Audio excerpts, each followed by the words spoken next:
Hola, buenas tardes, bienvenidos de nuevo a mi canal. Bueno, pues la verdad que aquí os voy a traer también un lamentable caso para que veáis que el tema de los filicidios también es una tomadura de pelo que nos hace el gobierno constantemente y que, como os comenté ya en algún vídeo, solo nos da a conocer el 26% de los filicidios sucedidos en España y especialmente los casos de los hombres. Y lo siento por las feministas, pero es una realidad. Es decir, está demostrado que como mínimo están a un 50-50, incluso cada vez aumentando más el caso de las mujeres. Cuidado. Entonces, al fin y al cabo, no deja de ser más normal porque son las que pasan más tiempo con los niños, con lo cual es bastante más factible, independientemente de que sigan existiendo HDGP, que por violencia de género, violencia becaria y demás, pues, y por hacer daño, digamos que, o por maldad simplemente, pues se acaban con la vida de sus hijos. Pero bueno, hay muchísimas mujeres también en este tema de los filicidios y este es uno de los casos que no deja de ser espeluznante también lo que hizo esta mujer y además la actitud que tuvo después, ¿no? O sea, era una auténtica, vamos, narcisista que le encantaba llamar la atención y demás. Pero bueno, eso lo veremos más adelante. Esta individua, que está al lado el pobre chaval, ¿no? Montserrat Juanatey Fernández nació en Noya. Es un municipio costero de la provincia de La Coruña, en el seno de una familia trabajadora de clase más bien media-baja, ¿no? Entonces su infancia transcurrió sin episodios de violencia extrema documentados, aunque parece ser que diversas fuentes familiares y periciales coinciden en señalar una personalidad tempranamente marcada, digamos, por la frialdad emocional, una dificultad para establecer vínculos estables y una tendencia persistente, digamos, a la mentira instrumental.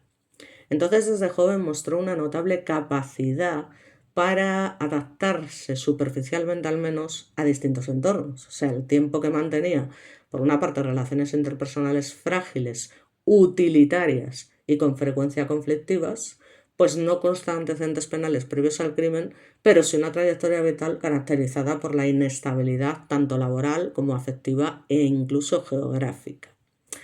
Entonces, bueno, en la década de los 90 inicia una relación sentimental de la que nacería su único hijo, César, que es este pobre niño que vemos aquí.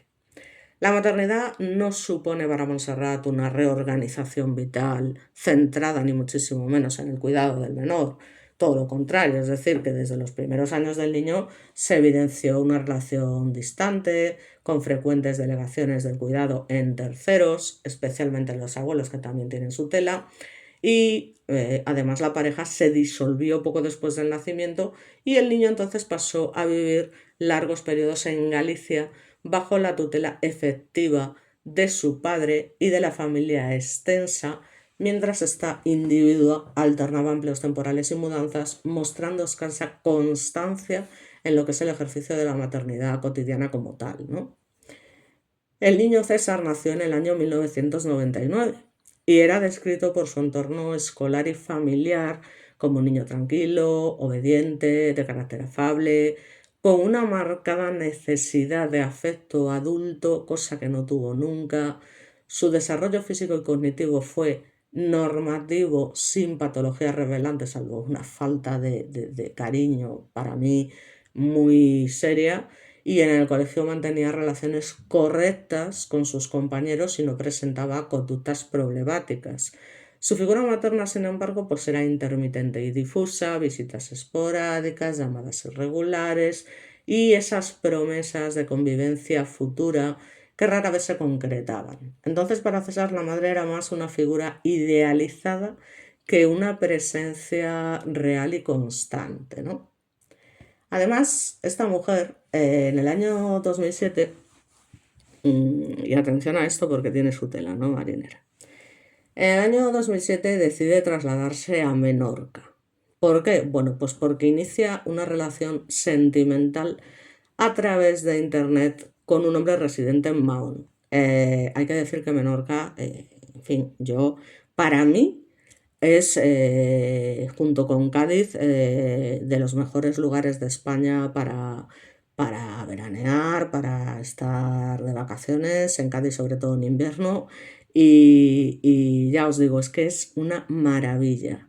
Yo siempre digo que a veces buscamos paraísos fuera de España cuando en España tenemos auténticas maravillas. Y una de ellas, o dos de ellas son estas, aparte de todo lo que es el norte, por supuesto, que es una auténtica pasada. Lo que pasa que, claro, el problema que tienen es el tiempo. Entonces este cambio supuso, digamos, un intento explícito de construir una nueva identidad personal para de alguna manera desvincularse básicamente de su pasado en Galicia, incluida también su condición de madre. Entonces, ¿qué pasa? Que se junta con este señor, pero durante meses la tía le oculta a su nueva pareja la existencia de su hijo. En ningún momento le dice que tiene un hijo, que estuvo casada, o sea, nada. Entonces se presenta como una mujer soltera, que no tiene cargas familiares, y este ocultamiento además es que no fue accidental, fue una estrategia consciente orientada a preservar la relación afectiva y el proyecto vital que ella había comenzado a imaginar en esa isla idílica. Imagínate una persona que viene de Noya, que es precioso, pero que al final hace un tiempo terrible y que llega a un paraíso como es Menorca, ¿no? O sea, en fin. Entonces, bueno, pues, ¿qué fue lo que básicamente pasó? Bueno, pues, a ver si cambia la imagen. Entonces, bueno, ¿qué es lo que pasa? Que mientras ella está viviendo esta maravillosa vida idílica de alguna manera, pues el niño está creciendo en Galicia en un entorno, entre comillas, relativamente estable, rodeado de figuras adultas que en principio sí ejercen funciones de cuidado continuado. Desde el punto de vista victimológico, igualmente se trataba de un menor especialmente vulnerable, como todos los menores, es decir, que en todos los crímenes de menores, ¿vale? Independientemente de cómo sucedan, siempre se da alevosía, porque la situación siempre va a ser de indefensión, para que lo sepáis. Entonces, era afectivamente dependiente, con esa imagen, como os he dicho, idealizada de su madre, porque realmente apenas la veía, y una marcada disposición a esa obediencia que hemos comentado. Entonces, estas características, lejos de ser patológicas, lo convertían en una víctima de alto riesgo en un contexto de violencia filioparental inversa, ya que su necesidad de aceptación y su tendencia a no cuestionar la autoridad materna, digamos que anulaba cualquier mecanismo de autoprotección. Y además, es lo que os digo, es que la modalidad relacional que tenía esta mujer con su hijo es compatible con la que la literatura criminológica describe como maternidad instrumentalizada, en la que el hijo no es percibido como sujeto autónomo, con derechos propios, sino como un elemento subordinado a las necesidades emocionales o prácticas del progenitor. O sea, una auténtica hija de... Entonces, ¿qué pasó?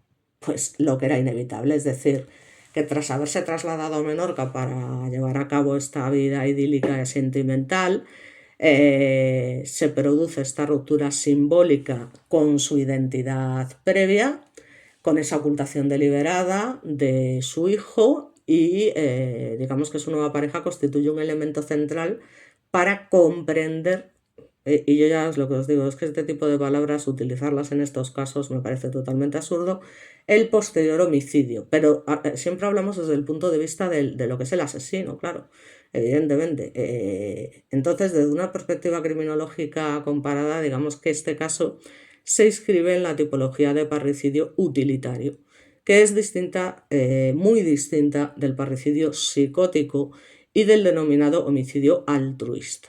Es decir, que ni existió delirio, ni una percepción distorsionada de la realidad, ni la creencia de estar liberando al menor de un sufrimiento, ¿vale? O sea que se hizo por auténtico egoísmo, maldad, narcisismo, y lo que importaba era ella y solamente ella. Entonces el niño fue percibido progresivamente como un obstáculo literalmente estructural para ese mantenimiento de esa relación afectiva y de esa identidad social que ella se había construido negando esa maternidad. Entonces, ¿qué pasa? Bueno, pues que lamentablemente llega un momento que los abuelos de este niño, que eran los que se estaban haciendo cargo de él, tras haberse hecho cargo durante un tiempo el padre que había sido pareja y demás, cuando ve que esta mujer pasa de él, dice, mira, yo lo siento, pero no me quiero hacer más cargo del niño y tal, y lo deja con sus abuelos. Entonces, claro, sus abuelos, bueno, pues al final, bueno, eran unas personas que no tenían una vida, digamos, económica especialmente buena y tal. No lo justifica igualmente, no lo justifica. Y estuvieron con el niño, aguantaron, por decirlo de alguna manera, el niño un año. Después de un año, claro, ellos ya pensaban, oye, mira, nosotros ya hemos criado a nuestra hija y tal, y no es mi trabajo aquí estar criando a mi nieto y demás. Entonces, ni cortos ni perezosos, evidentemente, pues llaman a su hija y le dicen que ellos no se van a hacer más cargo del niño, que se lo lleve, que es su hijo y que ella es la responsable. ¿Vale? Por una parte, pues es obvio también, ¿no? Hay que entenderlo hasta cierto punto. Entonces, ellos en ningún momento, lógicamente, se imaginan, aunque hacen cosas que tampoco tienen mucha lógica, lo que va a pasar, ¿no? Y lo que les va a costar esta decisión. Entonces, bueno, básicamente, pues ya os digo, los abuelos la llaman, le dicen, oye, mira, te vamos a mandar al niño allí a Menorca, lo mandan solo en el avión y es lo que os digo, aquí eso se puede hacer, algunos amigos lo han hecho y han mandado a algún amigo de mi hijo desde Alemania, yo lo he ido a recoger al aeropuerto sin ningún problema porque todo el rato tienen acompañamiento de una azafata que está pendiente de ellos y demás, tienes que firmar una serie de permisos, evidentemente. Y entonces, digamos que lo que es desde una perspectiva criminológica comparada, este caso, ya os digo, es totalmente un parricidio utilitario. Digamos que, ya os digo, el niño molestaba, entonces, claro, ¿qué pasa? Que cuando los padres le dicen que ya no se van a hacer cargo del niño y que se lo van a mandar a Menorca, pues ella evidentemente se tiene que inventar una historia, porque ella no le había contado a su pareja que era madre, que había estado casada, etcétera, etcétera. Entonces, ¿qué es lo que hace? Bueno, pues básicamente lo que hace es contarle a este individuo que no es su hijo, que es su sobrino, ¿vale? Entonces, para poner una excusa, le dice que va a venir a pasar unos días, que es su sobrino, que tal, que no sé qué. Entonces el hombre, pues bueno, pues sin ningún problema, dice, ah, bueno, perfecto, pues que venga el niño sin ningún problema y demás. Entonces la llegada de César a Menorca se produce en el verano de 2008 y es lo que activa en Montserrat una tensión insostenible entre la realidad y la ficción que Montserrat había elaborado, de hacerlo pasar por su sobrino. Claro, esto no puede suceder eternamente porque es una supuesta visita, ¿vale? Entonces, claro, ya no tenía con quién mandarlo porque los abuelos habían dicho que con él no iban a vivir, el padre también, entonces el menor, digamos, que fue introducido en el entorno doméstico, eso como sobrino, una maniobra que implicó no solo el engaño a terceros, sino la cosificación simbólica del niño, despojado de su identidad filial. Entonces, claro, joder, desde el punto de vista psicológico, este proceso supone una despersonalización de la víctima. Imaginaros el pobre niño, mecanismo frecuente en crímenes intrafamiliares no impulsivos, que facilita la ejecución del acto violento al reducir la carga empática. O sea, imaginaos cuando el niño llega allí con todas sus ilusiones de conocer a su madre, de verla y por fin a esa mujer que tenía idealizada, y lo primero que le dice, vete a saber en qué condiciones, es que ni se le ocurra llamarla mamá. ¿Vale? Que la llame tía, que la llame tita, que la llame como sea, ¿no? Entonces, perfecto, durante los 10 primeros días, ella simula que es su sobrino, este niño tiene unos días estupendos, donde se le lleva de excursión, donde hace una serie de cosas, pues, normales en un niño, donde lo tratan bien, donde todo perfecto. Pero ¿qué pasa? Que cuando terminan esos 10 días, supuestamente el menor tiene que volver a su casa con su madre. Y aquí es donde surge el problema. Es decir, ¿cómo hago yo para quitarme al niño de encima? O sea, eso era literalmente lo que pensaba esta desgraciada. ¿Vale? Entonces, ya os digo, lo despersonaliza totalmente, lo deshumaniza de alguna manera, que es un mecanismo muy frecuente, ya os digo, no impulsivo en este tipo de crímenes. Y ya os digo que el homicidio se produce en un contexto de aparente normalidad cotidiana. Esto pone los pelos de punta realmente y más tratándose de una madre. Perdonad que os lo diga, o sea, yo son cosas que no comprendo. Entonces, claro, la ausencia de un conflicto previo observable refuerza la conclusión judicial de que se trató de un acto planificado, aunque no necesariamente premeditado a largo plazo, sino que cuando se vio en la situación de que los abuelos le dijeron, mira tía, te haces cargo de tu hijo, que para eso es tuyo, nosotros te lo mandamos y te buscan la vida. Entonces, claro, pues ella se ve en esa situación de, ostras, pues ahora qué hago, y básicamente pues se le ocurre la peor idea que se le puede ocurrir porque era una persona, ya os digo, narcisista, mala, con una falta de empatía total y a la que su hijo le importaba un huevo, no, menos todavía. Entonces, ¿qué es lo que pasa? Bueno, pues que se produce literalmente lo que es el homicidio, asesinato totalmente, porque hay alevosía, ya os digo, siempre en el caso de los niños hay alevosía. Ya os digo, y lo que hace es, como el niño supuestamente se tenía que ir y tenía que desaparecer, es mientras el niño se está bañando un día tranquilamente en la bañera, es ahogarlo literalmente. El ahogamiento en la bañera es un método característico en parricidios maternos, debido a su accesibilidad, su aparente normalidad doméstica, es decir, el niño en qué momento se va a imaginar que su madre, mientras está bañando y está allí vigilando y demás, se le va a ocurrir coger y asesinarlo, ¿no? Entonces, la posibilidad de ejecutarlo sin ruido ni intervención de terceros resultó muy sencilla. Desde el análisis criminológico, este método refleja una combinación de proximidad física extrema que hay en estos casos y un control absoluto sobre la víctima, lamentablemente. O sea, por eso digo que es que este niño no tenía ninguna manera de defenderse. Además, es que no creo ni que lo intentara. Porque ya os digo, o sea, tenía semejante respeto por esta individua que yo, de verdad, que es que a esta gente le arrancaba los pelos como mínimo la cabellera, como hacían los indios, ¿no? Entonces, bueno, es que ya os digo, los informes forenses evidentemente hacen como siempre su trabajo y descartan inmediatamente la presencia de trastornos psicóticos, depresivos graves o disociativos en el momento de los hechos. O sea, que esta mujer en ningún momento tuvo un arrebato ni demás. Es decir, fue una cosa que hizo por, ya os digo, por puro egoísmo. O sea, porque necesitaba mantener su mentira, necesitaba mantener esa nueva identidad que ella se había creado y ya os digo, es que al niño le sobraba, básicamente le sobraba. Y entonces, claro, diréis, bueno, ¿y qué pasa con los abuelos? Porque si el niño desaparece, van pasando el tiempo, van pasando los años, jolín, los abuelos llamarían, querrían hablar en algún momento con su nieto. Pues no.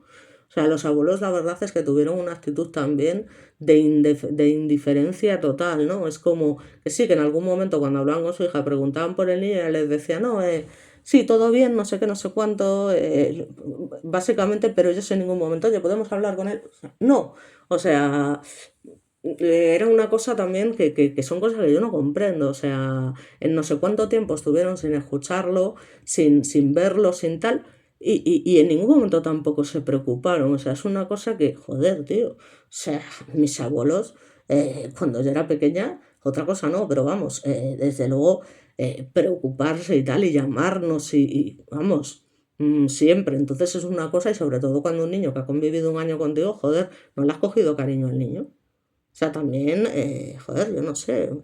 Pero bueno, estas cosas pasan y lamentablemente estos niños tienen la mala suerte, pues ya te digo, de nacer en familias que yo qué quieres que te diga. Entonces, claro, eh, identificaron lo que sí, lo que son los forenses, pues rasgos conscientes con un trastorno de la personalidad de tipo antisocial o mixto, que estaba caracterizado básicamente por esa superfrialdad emocional, por esa ausencia de culpa genuina, una manipulación interpersonal, porque engaña a este hombre en todo momento, y una notable capacidad para mantener conductas adaptativas cuando resultan funcionales a lo que eran sus propios intereses. Y es este perfil precisamente el que explica la conducta posterior al crimen. La permanencia prolongada con el cadáver, la introducción del cuerpo en una maleta, su ocultación en un entorno rural y la reanudación inmediata de su vida cotidiana sin manifestaciones de desorganización emocional.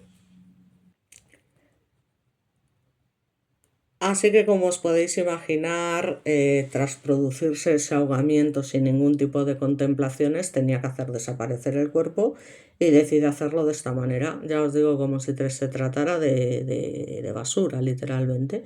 Entonces lo mete en esta maleta y además lo mete con sus cosas, es decir, lo mete con sus cosas de trabajo, sus tuches, sus dibujos, incluso un billete supuestamente de regreso que le había presentado a su pareja de que efectivamente iba a regresar con su madre y demás. Y todo eso lo mete en la maleta y esa maleta la tira por ahí, en cualquier parte, ya os digo, en una zona rural donde hay menos probabilidad de encontrarla. Y pues os podréis imaginar, ya os digo, durante el tiempo que tardan en encontrar el cuerpo, nadie se pregunta, o sea, los abuelos ni nada, o sea, se limitan a ¿qué tal el niño? Sí, sí, en ningún momento se preocupan, ya digo, déjanos hablar, nada. Entonces, claro, pues la cosa se mantiene como si no hubiese pasado absolutamente nada. Y ya os digo, si no llega a ser porque deja en la maleta y comete ese grave error, por suerte, de dejar su material y demás, ese billete de avión que lo pueda identificar, imaginaos, o sea, hubiese aparecido un cadáver y vete tú a saber de quién era. Un niño más desaparecido y muerto en una maleta que vete tú a saber quién era. Aunque probablemente con las pruebas de ADN que había o lo que sea, pues se hubiese terminado localizando a lo mejor a la asesina, pero que esto pues fue una cosa que mostró poca inteligencia de alguna manera por su parte, ¿no? Entonces, imaginaros. Desde el punto de vista victimológico ya os digo que la conducta posterior es especialmente relevante porque, ya os digo, es que el niño no solamente fue privado de la vida, sino también de un reconocimiento inmediato como víctima. ¿Por qué? Pues porque su desaparición fue encubierta, como os comento, durante casi 2 años, negándole incluso el estatuto simbólico de fallecido. Y nadie, absolutamente nadie, se preocupó por él. O sea, por mandarnos una foto, nadie. Entonces, esta prolongación del daño victimológico es un elemento que la jurisprudencia comienza a considerar y vamos, es que no es que se empiece a considerar, es que tiene que considerarlo como un agravante moral, aunque no siempre esté tipificada penalmente. O sea, es que no se supo nada de este niño durante casi 2 años y a nadie le importó. Entonces, durante el proceso judicial, digamos que Montserrat intentó introducir, como hacen siempre este tipo de estrategias, pues digamos la hipótesis de una amnesia parcial, que es una estrategia frecuente, ya os digo, en este tipo de delitos graves por sujetos imputables, ¿vale? Pero ¿qué pasa? Pues que evidentemente los peritos descartan esta posibilidad. O sea, no te vas a acordar de que has estrangulado a tu hijo en la bañera, que lo has metido en una maleta con sus cosas. O sea, vamos a ver. Es que ya solamente plantear esa opción me parece ya de ser retrasado mental, no vais a perdonar. O sea, es que es una cosa que... Entonces, bueno, subrayan la coherencia conductual antes y después del crimen, así como la ausencia de indicadores neuropsicológicos compatibles con una pérdida real de memoria. Desde la psicología forense, este intento se interpreta como una maniobra defensiva consciente y no como un síntoma clínico. O sea, eso está claro. O sea, la tía intentaba librarse con esto, no me acuerdo, no sé qué, a ver si colaba. ¿Sabes? O sea, es que además es alucinante, o sea, lo de esta gente. Es una frialdad, una maldad intrínseca que nadie se puede explicar, ¿no? Bueno, entonces tenemos aquí a la individua desgraciada esta con su nueva pareja de Mahón, ya os digo, que no se podían imaginar lo que estaba pasando, ¿no? Y cómo vivía en esa mentira permanente urdida por esta señora que además se dedicaba a escribir relatos de terror. Y incluso en uno de ellos llega a reproducir de manera ficticia, pero en realidad lo que os digo, pues lo que fue el propio crimen que ella comete, ¿no? O sea, es que es ya el colmo de los colmos, ¿no? Entonces, bueno, pues como os digo, eh, aunque ella intenta mantener esta hipótesis de amnesia y demás, está claro que no es un síntoma clínico y entonces el tribunal del jurado considera más que probado que Montserrat actuó con pleno conocimiento de la relación de parentesco y de la indefensión absoluta de la víctima. Entonces, bueno, pues se la condena a 20 años de prisión, lo que reflejó no solo la gravedad objetiva del asesinato, aunque para mí esto es irrisorio, 20 años por la vida de un niño, sino la transgresión radical del mandato de cuidado inherente a la maternidad. Es decir, en términos criminológicos, el caso representa una ruptura extrema del contrato social primario, aquel que presupone la protección del menor por parte de quien tiene la posición de garante, como ya hemos visto en otros casos. Entonces, comparado con otros parricidios filiomaternos en España y Europa, digamos que el caso Juana Tey se alinea con aquellos en los que la motivación principal no es el delirio ni el colapso emocional, sino la eliminación de un vínculo percibido como incompatible con un proyecto identitario. Y en este sentido, el crimen de ninguna forma surge del descontrol, sino de esa lógica interna, fría, instrumental y coherente con la estructura de personalidad de la autora. El novio llega a manifestar que él lo único que espera es que él no hubiese sido la causa de este asesinato normal. O sea, imaginaos la culpa que tuvo que sentir este hombre cuando se enteró de la realidad. Y que estaba con una asesina literalmente y además asesina de su hijo. Entonces, claro, César como víctima, el pobre pues encarna el perfil literalmente de menor invisibilizado. O sea, es que era invisible para todo el mundo, obediente, adaptable, emocionalmente dependiente y sin capacidad real de denuncia, como ocurre con todos los niños. Y yo siempre lo he dicho, o sea, lo de la violencia de género y todo eso está muy bien. Yo, por supuesto, soy partidaria, es algo que no se puede tolerar. Me parece fenomenal que se hayan tomado medidas, pero vuelvo a decir una vez más, ¿y qué pasa con los niños? Porque los niños no tienen herramientas, los niños no pueden, o sea, al final una mujer maltratada no deja de ser una persona adulta que puede hacer algo, puede llamar, y más a día de hoy que se ponen varios medios a su alcance para poder de alguna manera. Otra cosa es que ya os digo que por ese miedo insuperable pues no lo hagan, pero la opción la tienen. Pero los niños no, los niños no, y esto hay que solucionarlo, pero ya, porque la cantidad de filicidios que se están produciendo es aterradora, ya os digo, aterradora, cada vez más. Y luego aparte niños que además de morir son previamente, en fin, torturados y, en fin, les hacen una serie de cosas que yo, ya os digo, soy incapaz de asumir. Entonces, su historia básicamente pone de relieve la necesidad de integrar de una santa vez, ¿vale?, la victimología infantil en el análisis de parricidio y no como un apéndice emocional, sino como un eje central para comprender cómo determinados contextos relacionales generan una vulnerabilidad extrema. Porque el caso de esta sinvergüenza no solo constituye un episodio criminal de especial gravedad, sino además como un objeto de estudio paradigmático para el análisis interdisciplinar del parricidio, en el que confluyen factores psicológicos, sociales, relacionales y por supuesto criminológicos. Entonces aquí tenemos que cuestionar estereotipos simplificadores sobre la maternidad, profundizar en las tipologías de este homicidio intrafamiliar cada vez más frecuente y reforzar la necesidad de sistemas de detección temprana de negligencia afectiva severa, incluso en ausencia de violencia explícita. Es decir, es que, joder, una madre que pasa de su hijo desde el minuto número 1 y que lo va dejando por ahí con quien puede para ella seguir viviendo la vida, coño, pues para eso no tengas hijos, mal nacida. Entonces, ¿cuál es el perfil psicológico analizado retrospectivamente de esta mujer? ¿Vale? Y que muestra una coherencia interna significativa con la comisión del parricidio de su hijo.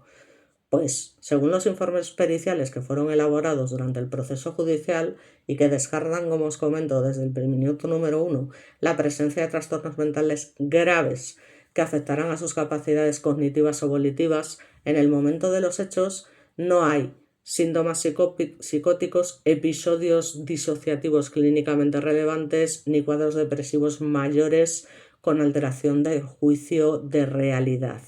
En cambio, los especialistas coincidieron en la existencia de un patrón estable de funcionamiento psicológico con compatible con ese trastorno de la personalidad, de rasgos antisociales, con posibles elementos narcisistas claramente y una marcada pobreza emocional. O sea, esta tía no tenía sentimientos, o sea, es así, empatía cero. Entonces, este tipo de estructura de personalidad se caracteriza, ya os digo, por esa afectividad superficial, una empatía limitada o inexistente, para mí inexistente a todas luces, y una tendencia a instrumentalizar a las personas del entorno y esa notable capacidad de sostener esas conductas adaptadas si le resultan beneficiosas a sus propios intereses, ¿no? Entonces, esta capacidad se manifiesta en su habilidad para construir estas identidades parciales según el contexto, ocultando la información más relevante de su vida, como la existencia de un hijo. Y eso además no le supone experimentar ningún tipo de conflicto emocional significativo. Entonces, la mentira no es simplemente un recurso defensivo ocasional, es que para ella es una herramienta relacional estructural, ¿vale? Lo cual es triste, no lo siguiente. Entonces, la maternidad, lejos de constituir, ya os digo, un eje organizador de su identidad adulta, fue vivida como una carga disonante con sus aspiraciones personales. Desde el punto de vista psicológico no se observa una vinculación, ya os digo, materno-filial internalizada de forma estable. Es decir, ese vínculo que tuvo con el hijo, como os he comentado, es que al final se caracterizó por esa discontinuidad, por esa distancia emocional y física, por esa delegación sistemática de las funciones de su cuidado en terceros y demás. Y esta modalidad relacional es, ya os digo, una cosa totalmente coherente con la que la psicología del apego describe como un patrón evitativo extremo en el que esa figura adulta rehúye literalmente del compromiso emocional profundo y percibe la dependencia del otro como una atención amenaza a su autonomía. Ya me dirás tú, un niño que amenaza, o sea, yo alucino. Si no lo quieres, tú llévalo, no sé, a algo, pero ¿por qué los asesinan? Es que no. O sea, y los abuelos, te lo digo otro tanto de lo mismo, ¿eh? O sea, esa falta de preocupación es alucinante. ¿Yo qué queréis que os diga? Así que ya me diráis, el pobre niño, en fin, yo no sé si le dio tiempo a pasársele por la cabeza algo en algún momento mientras la madre lo estaba ahogando, yo no sé, pero bueno, era muy pequeño de todas maneras, pero es que es una cosa alucinante. Además, no solo eso, es que la conducta posterior al homicidio refuerza este diagnóstico estructural, ¿no? Ya os digo, es que la tía en ningún momento, o sea, una frialdad, una falta de colapso emocional, la capacidad de planificar la ocultación del cuerpo, reanudando su vida cotidiana como si nada, y además manteniendo durante 2 años un entramado de mentiras complejas, son incompatibles totalmente con una reacción impulsiva o desorganizada. Es que este conjunto de conductas es indicativo de un control ejecutivo preservado, ya os digo, esa frialdad emocional y ausencia de culpa totalmente. O sea, la culpa cuando aparece en sus declaraciones adopta una forma cognitiva y utilitaria, orientada básicamente a sus intereses, que son en este caso modular la respuesta penal, pero no expresar en ningún momento un dolor empático por la pérdida de su hijo. De hecho, en ningún momento ni se avergüenza, ni se intenta tapar la cara, ni nada. Ella se siente totalmente, pues ya te digo, protagonista y tal, como llega a comentar, porque yo sigo a otros youtubers y también sigo a Trunas, por ejemplo, esto lo dice, es verdad, o sea, es que hay otras madres y tal que intentan, pues ya sabéis que todos este tipo de culpables se intentan tapar, se intentan tal, pues ella no, ella va con la cara al descubierto, mostrándose perfectamente toda digna, toda, o sea, es alucinante, ¿no? Entonces, digamos que el intento de introducir esta supuesta amnesia parcial durante el juicio se debe interpretar dentro de este mismo marco, es decir,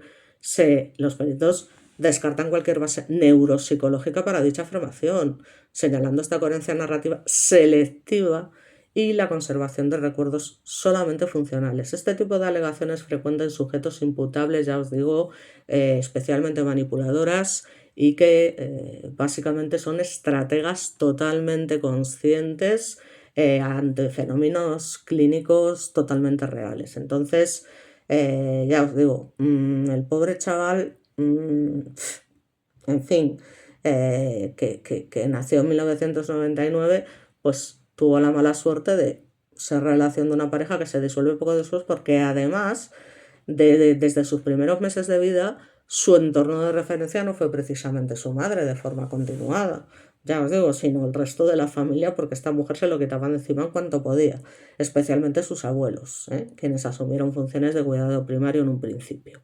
Y este dato es fundamental desde el punto de vista victimológico, ¿vale? Porque al final es en lo que se basa la construcción temprana del apego. Porque este niño desarrolla vínculos afectivos seguros con figuras sustitutas, ¿vale? Pero sin embargo, con la madre mantiene una relación ambivalente marcada, ya os digo, por la intermitencia y la idealización, lamentablemente, porque así es. O sea, a veces se idealiza a las personas que, claro, que dices, joder, es que es su madre, ya, pero tío, es tu madre, pero lo que ha hecho, en fin. Entonces, y no digo después de lo que ha hecho, sino es que te ha abandonado, tío, literalmente. Pero claro, un niño, ¿hasta qué punto es consciente el pobre? Joder, es que vaya tela. Y ya os digo, es que la tía, como era tan fría, tan jeta, tan narcisista, enseguida se cansó de la relación que tenía, porque era incapaz de mantener estas relaciones tal. Pero joder, a mí también me ha pasado de alguna manera, pero coño, yo soy consciente y directamente decido voluntariamente decir, mira, no, no vales para esto, no tal, no cual, pero no se me ocurre. Vamos, o sea, es que esto es una auténtica barbaridad. Entonces, la tía enseguida se cansa de su primera pareja y empieza a tontear, pues eso, a través de las redes, que es un recurso que utiliza mucha gente y que me parece fenomenal. O sea, que es que eso no es juzgable como tal. Es decir, que puede hacer lo que quiera, que si se quiere ir con otro que se vaya, que es que no está obligada ni pertenece a nadie. Y eso es una realidad, ¿no? Que también comenta Trina, sí que es cierto, o sea, es que estoy totalmente de acuerdo. Muchas cosas de las que dice estoy totalmente de acuerdo con él, incluso cuando manifiesta también esos sentimientos, a veces que le ves con esa ira o lo ves con esa empatía o incluso con ese dolor y tal, digo, joder, es que digo, a veces manifiesta cosas que son totalmente congruentes con mi manera de pensar.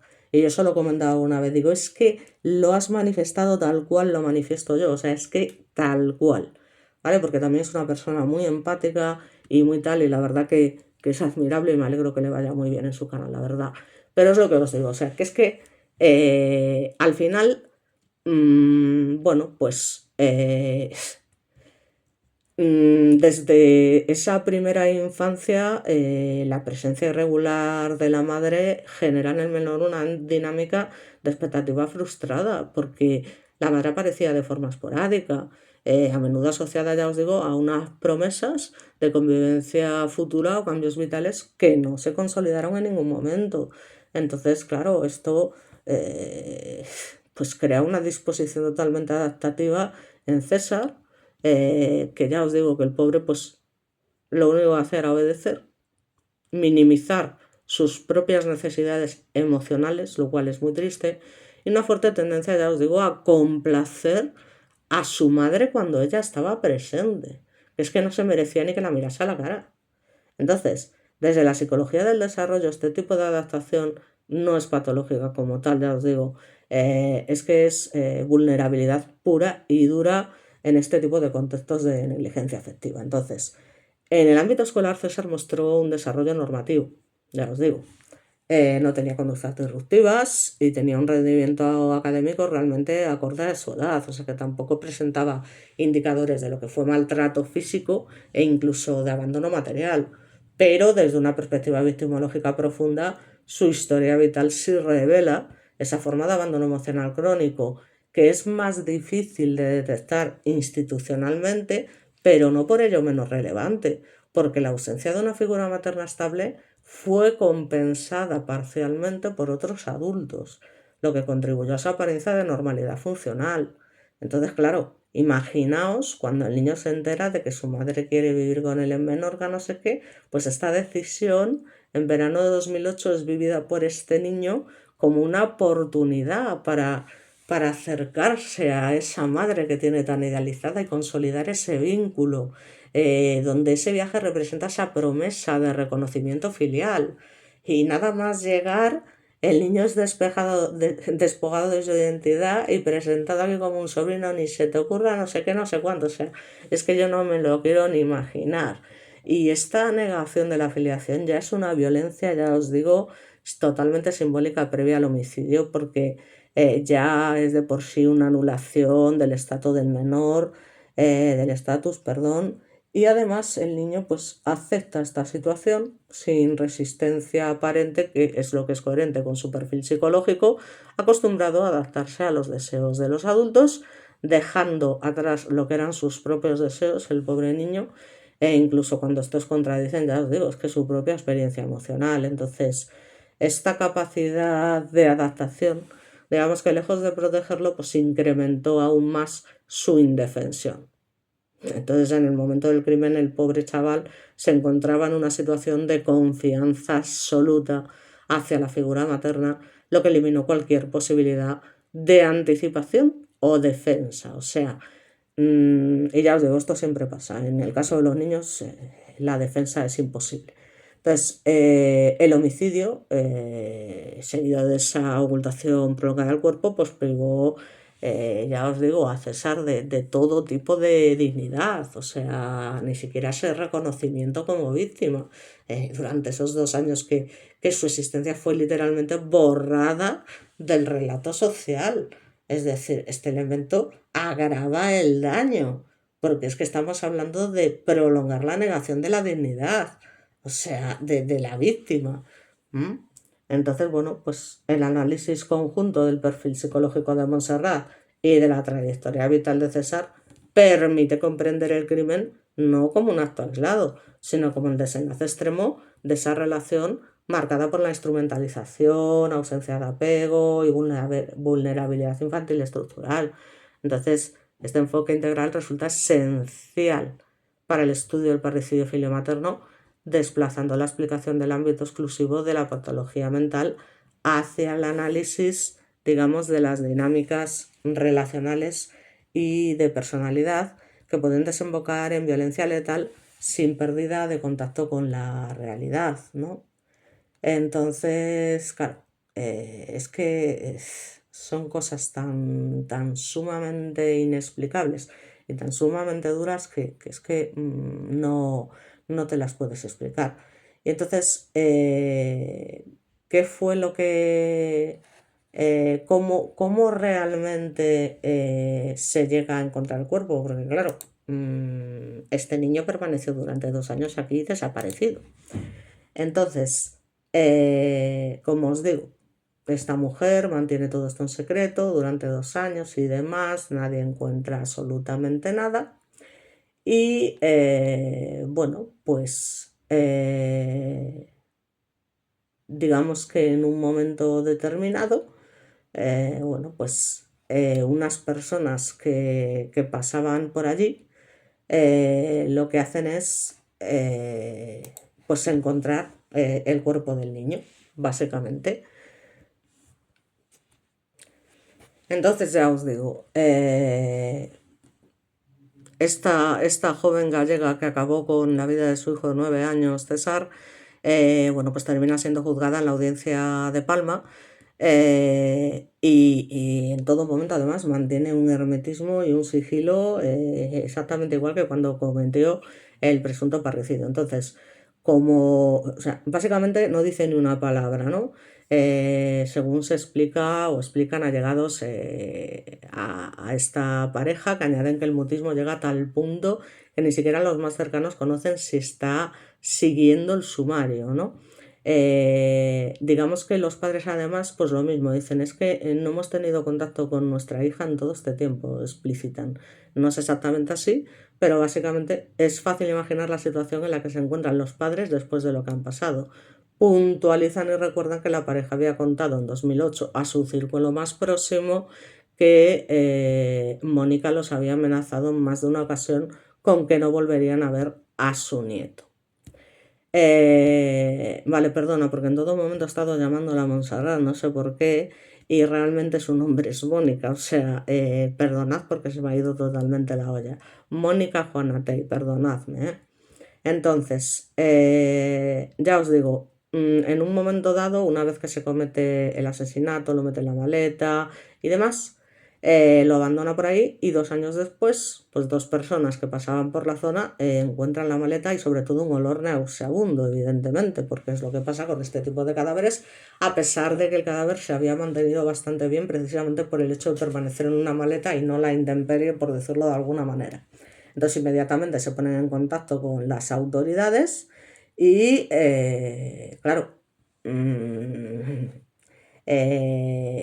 dentro del bulto lo que encuentran es el esqueleto básicamente del niño, un cómic, concretamente el número 28 de Naruto, que bueno, no sé si lo conocéis, pero bueno, es un guerrero, bueno, a mí me encanta, soy súper fan de Naruto, eh, y que no pudo ser vendido este ejemplar antes del año 2007. Y además el estuche escolar, con la inscripción del nombre de César, con la A ilegible e iniciales de los apellidos del pequeño. Estos datos guiaron las pesquisas policiales hasta descubrir que el DNI del niño había caducado 2 años antes. Por tanto, agentes adscritos al grupo de homicidios introdujeron en las bases operativas que se emplean para estos casos la edad aproximada con el objetivo de comprobar si existía alguna denuncia de un menor desaparecido, tanto en España como en el extranjero. Pero evidentemente el enigma acabó resolviéndole el SAF, es decir, el Servicio de Atención a la Familia de la Comisaría de Vigo, un menor natural de Noya que no tenía renovado el DNI y había estado curiosamente escolarizado en ese pueblo costero desde 2002 a 2008 en el Colegio Felipe de Castro. Ahí es cuando se produjo la llamada de María y Víctor, los abuelos maternos, que según contaron a F fuentes próximas a la familia, detallaron que el niño estaba con su madre en Menorca. Ellos estaban convencidos de que el niño estaba allí, tan tranquilo y demás. Entonces, en la comunicación con la madre Mónica, indicaron a F fuentes próximas al caso, básicamente que la respuesta fue que estaba con sus abuelos en Galicia. Ahí es cuando empiezan las alarmas. Porque por la red social de Facebook ella contaba cómo supuestamente ella y su hijo estaban pasando el verano de 2008 cuando al parecer el niño ya estaba fallecido. Entonces, claro, no, es que yo ando bastante liada preparando nuestras cosas para irnos a Mallorca. Cuando esté allí ya mandaré fotos de los dos. César está acudiendo a clases de verano, así me ahorro un poco la pasta de la canguro. Nos vamos para la semana, el niño está bien, aprendiendo catalán para que no coja mal el curso. Fijaos ese nivel de mentira y de manipulación que tenía.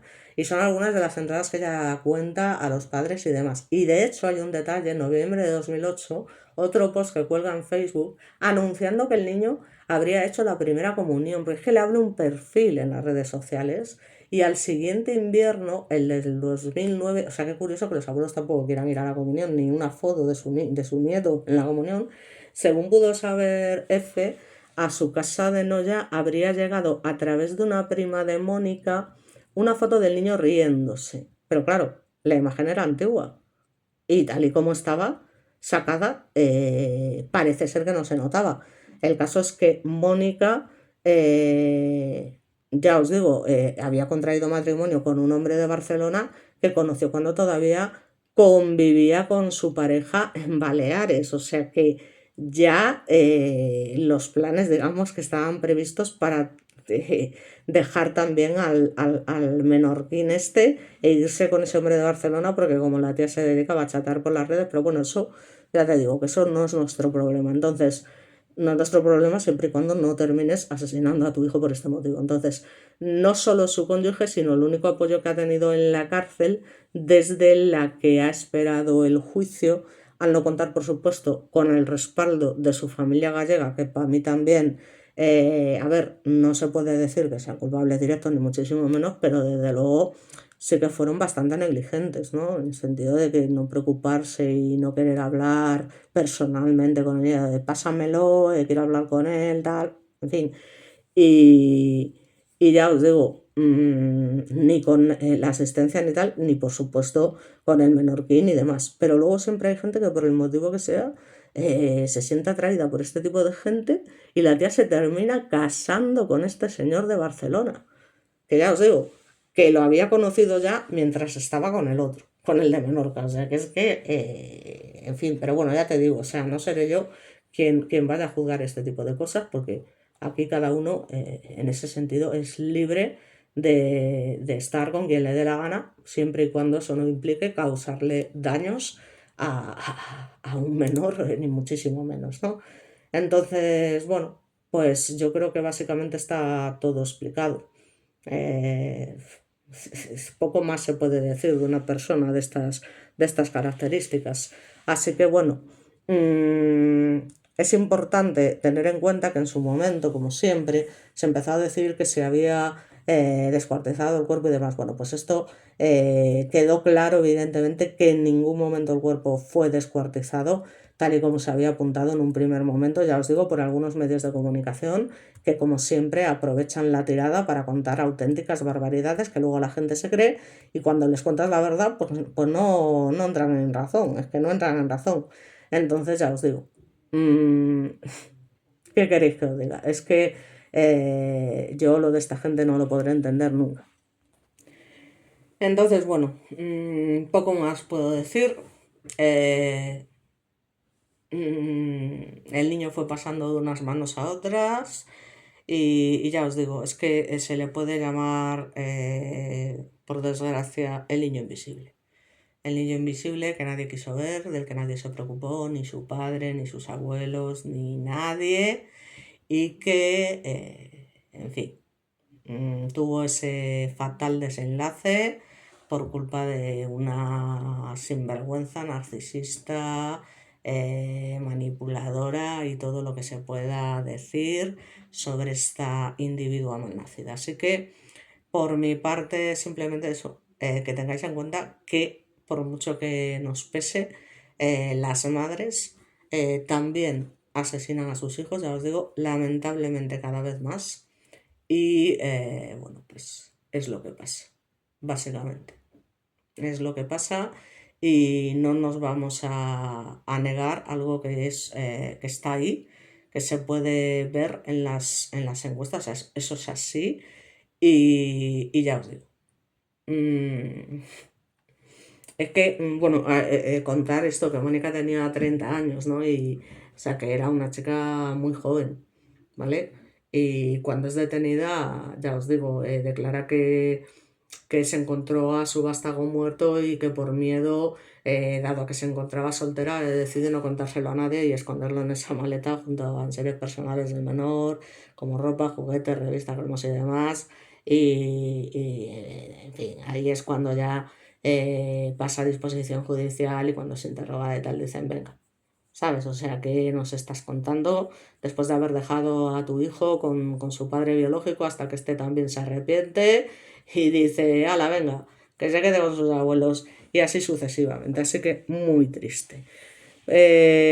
Nada más por mi parte. Muchas gracias y nos vemos en el próximo vídeo.